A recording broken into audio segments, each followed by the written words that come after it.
Salut à tous, bienvenue sur la chaîne de Sage Conseiller. Aujourd'hui, nous allons aborder ensemble un sujet très important pour tous les étudiants. Aujourd'hui, nous allons voir ensemble comment trouver un logement étudiant en France sans être en France. Donc, quel que soit le pays dans lequel tu te trouves actuellement, cette vidéo est là pour t'apporter les ressources et astuces qui t'aideront à trouver ton logement étudiant en toute simplicité. Donc, je t'invite à regarder cette vidéo jusqu'à la fin. On commence juste après le générique. Top!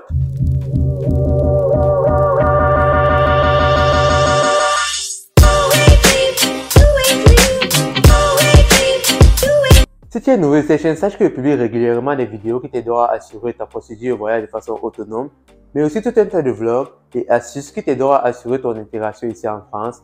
Donc, si ça t'intéresse, je t'invite à t'abonner et à activer la cloche de notification pour ne rien manquer. Avant d'entrer dans le vif du sujet, il faut savoir qu'il y a plusieurs conditions à remplir pour pouvoir obtenir un logement étudiant en France sans y mettre un pied. Et nous allons nous focaliser ici principalement sur le garant de logement, mais aussi sur la caution. Comme vous le savez, quand on est étudiant, on n'a pas toujours assez de moyens financiers pour pouvoir louer un logement.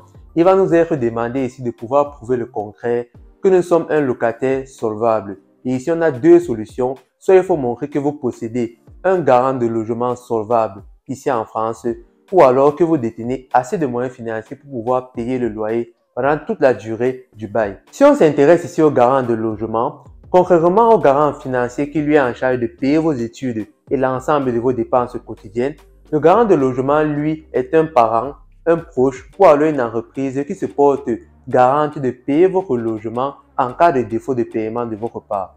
Et quand on regarde le contexte africain, tout le monde n'a pas toujours un proche en Europe et encore de quoi qui est capable de pouvoir endosser ces responsabilités-là d'être votre garant de logement.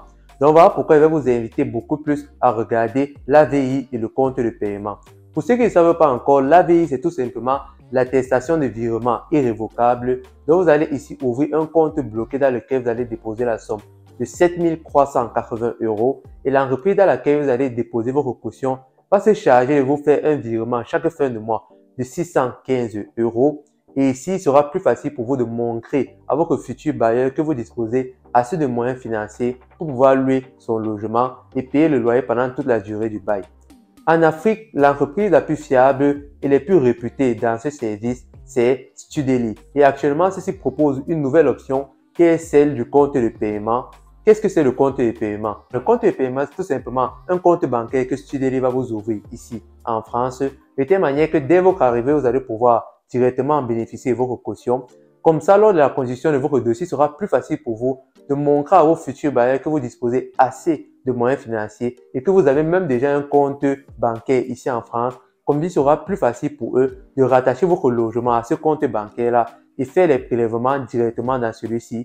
Ils n'auront plus aucune excuse pour ne pas vous donner le logement. Donc, il vous restera tout simplement à payer le premier mois et à payer la caution et tout simplement recevoir votre contrat de bail et poursuivre votre procédure Campus France en toute sérénité jusqu'à l'obtention de votre visa. Et s'il arrive même que vous n'avez pas votre visa, il faudra tout simplement contacter vos futurs bailleurs ou bien l'agence immobilière pour une résiliation du contrat et un remboursement de vos frais. Maintenant, on arrive à la question fondamentale. Comment et où trouver votre logement? Et ici, il y a trois solutions pour vous. Et en première position, on a les agences immobilières. Pour trouver votre logement étudiant dans les agences immobilières, je vais vous inviter ici à vous connecter au site web d'agences immobilières sûres et fiables dont je vais vous donner le nom. Il faudra vous connecter à ceci et mettre en place des filtres. Mettre en place un filtre, c'est mettre des critères de sélection ou en fonction du loyer que vous souhaitez payer, en fonction des dimensions du logement ou même de ses caractéristiques, qu'il soit meublé ou pas. Comme s'il sera plus facile pour vous de trouver directement le logement que vous souhaitez obtenir. Et le conseil que je peux vous donner ici, c'est de beaucoup plus rechercher les chambres étudiantes parce que celles-ci sont moins chères et sont beaucoup plus accessibles pour les étudiants internationaux. Mais si vous avez plus de moyens, vous pourrez également regarder des studios ou même des appartements. Comme exemple d'agence immobilière sûre ici, on a par exemple Nexity, on a Studapart, on a Ronel Immobilier et on a Citia. Vous pourrez par exemple passer par ces agences immobilières-là pour pouvoir obtenir votre logement étudiant en toute sécurité. Et le conseil que je peux vous donner ici, c'est vraiment insister. Vous pouvez les relancer plusieurs fois, même s'ils ne répondent pas directement à vos mails. Relancez-les plusieurs fois, comme ça vous pourrez montrer que vous avez vraiment un intérêt pour ce logement-là. Et si même pour ceux qui ont des proches ici en France, vous pourrez passer par ceci, comme ça ils auront cette possibilité-là de pouvoir contacter directement l'agence immobilière via un appel et pourquoi pas venir faire une visite directement sur les lieux. En deuxième position ici, on a les résidences étudiantes ou résidences universitaires. Pour trouver votre logement dans les résidences universitaires, il faudra par exemple contacter la résidence étudiante qui est affiliée à l'université dans laquelle vous avez eu votre admission et vous informer sur les différentes modalités et les différentes options dont vous pourrez bénéficier à votre arrivée ici. En deuxième position, vous pourrez également faire une demande pour avoir un logement Crous. Et pour cela, il faudra constituer un dossier et faire la demande à partir du mois de juillet pour obtenir un logement Crous.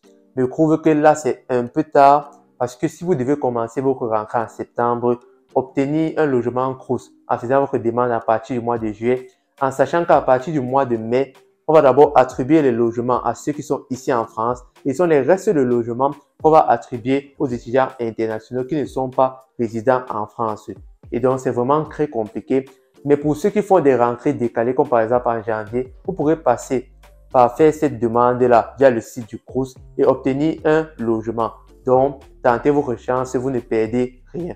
Et maintenant, pour ceux qui aiment la cohabitation, il y a également la start-up Clé qui propose des solutions de co-living ou cohabitation aux étudiants internationaux.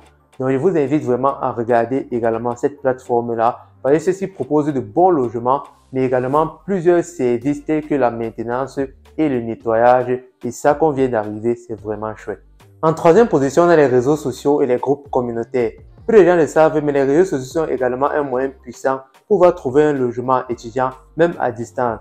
Vous pourrez par exemple rejoindre les groupes Facebook des étudiants étrangers qui se trouvent dans les universités ou les villes dans lesquelles vous avez eu l'admission. Par exemple, à Valenciennes, on a l'EEE, c'est un groupe Facebook Entraide étudiants étrangers dans lequel on poste beaucoup des annonces et également des offres de logement. Et pour terminer, vous pourrez par exemple exploiter les communautés en ligne via les forums tels que Cité Universitaire ou Vivre en France via la plateforme Reddit. Et ne vous inquiétez pas, je vais vous mettre le lien en bas de description et vous allez pouvoir regarder là-bas qu'il y a plusieurs offres de logement qu'on propose pour les étudiants internationaux. Maintenant, vous disposez de toutes les armes en votre faveur pour pouvoir trouver votre logement en toute facilité. Et le dernier conseil que je peux vous donner, c'est dès que vous aurez l'admission ou votre acceptation dans une université, ne perdez pas le temps, cherchez déjà à voir les différentes agences immobilières qui se trouvent dans cette ville-là. Essayez de voir quels sont les logements qui sont disponibles en fonction du loyer et essayez de les contacter au maximum, de les relancer, d'envoyer des mails à tout moment. Même si vous avez un frère ou un cousin qui est ici en France, qui peut faire la visite à votre place, n'hésitez pas à contacter cette personne-là. Et ainsi, avec la persévérance, faites quoi, vous aurez votre logement. C'était le sage conseiller. J'espère que cette vidéo va vous aider. Si c'est le cas, n'oubliez pas de me lâcher un pouce. Rendez-vous à la prochaine vidéo et surtout, don't forget to subscribe to my channel. God bless you. Ciao.